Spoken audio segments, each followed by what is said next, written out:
जो भी डिज़ीज़ होती है ना, वो डिफरेंट रीज़न्स की वजह से होती है। आप उसको सिर्फ़ एक चीज़ ये नहीं कह सकते कि आपकी जो है वो स्ट्रेस कंडीशन की वजह से चीज़ हुई, या सिर्फ़ आपकी डाइट की वजह से हुई, या सिर्फ़ एक्सरसाइज़ जो है वो ना करने से हुई। जब ये सारी चीज़ें कंबाइन होती हैं एट सेलुलर लेवल, सेल का स्ट्रक्चर, मैं इसकी हर चीज़ की पिक्चर आप लोगों के साथ कोशिश करती हूँ कि शेयर कर दूँ, ताकि आपको चीज़ ईज़िली अंडरस्टैंड हो जाए। अगर आप बहुत डिटेल में मेडिकल लेक्चर समझना चाहते हो, तो मेरे लेक्चर्स अवेलेबल हैं डिफरेंट चीज़ों के ऊपर।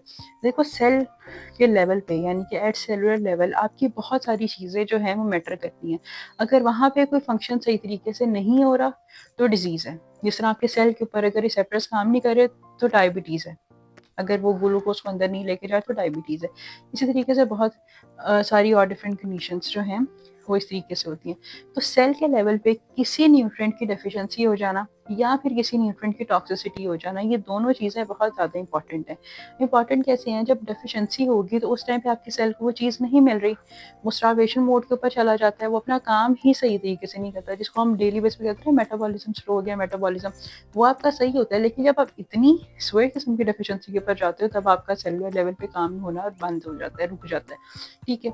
या फिर टॉक्सिसिटी हो गई है, जिस तरह हम कहते हैं कि आयरन की कंजम्पशन आपको ज़रूर करनी है, और स्पेशली फीमेल्स के अंदर तो बहुत ज़्यादा रिक्वायरमेंट है। लेकिन अगर आप आयरन इतना एक्सेसिव ले लोगे कि डेली बेसिस पे आप एक्स्ट्रॉर्डनरी फूड भी वो खा रहे हो, आप जो हो वो मेडिकेशन भी ले रहे हो, फिर आप जो है वो आईवी के थ्रू भी ले रहे हो, तो आपका लिवर डैमेज हो जाएगा।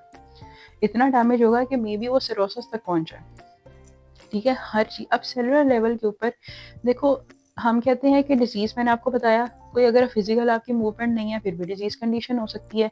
जीन्स के अंदर आया, तब भी डिजीज़ कंडीशन हो सकती है। आप जो हो वो डाइट अच्छी ले रहे हो या नहीं ले रहे, उसकी वजह से भी डिजीज़ कंडीशन हो सकती है। स्ट्रेस है, कोई इस तरह की प्रॉब्लम है, उसके अंदर भी डिजीज़। अब इसके अंदर आपका बॉडी का जो नॉर्मल फंक्शन है वो डिस्टर्ब हो जाता है। जब आपका बॉडी का नॉर्मल फंक्शन डिस्टर्ब होता है, तो आपकी बॉडी सही तरीके से काम नहीं करती, आपका डीएनए के अंदर प्रॉब्लम आ जाती है। कुछ चीज़ जेनेटिक्स के अंदर होती हैं, जीन्स के अंदर होती हैं, डीएनए में प्रॉब्लम होती है। लेकिन आप अगर है, जिस तरह कुछ लोगों को डायबिटीज़ जो है वो जीन्स में, तो आप अपने आप को उस प्रिकॉशनरी मेजर के ऊपर रखो, फिर अदर देन आप ये कहो कि कोई बात नहीं है, मुझे तो होनी है, तो मैंने तो खाना ही नहीं। आपने जो है अपने आप को उस लेवल पे रखो कि मैंने अपने आप को मेंटेन करना है।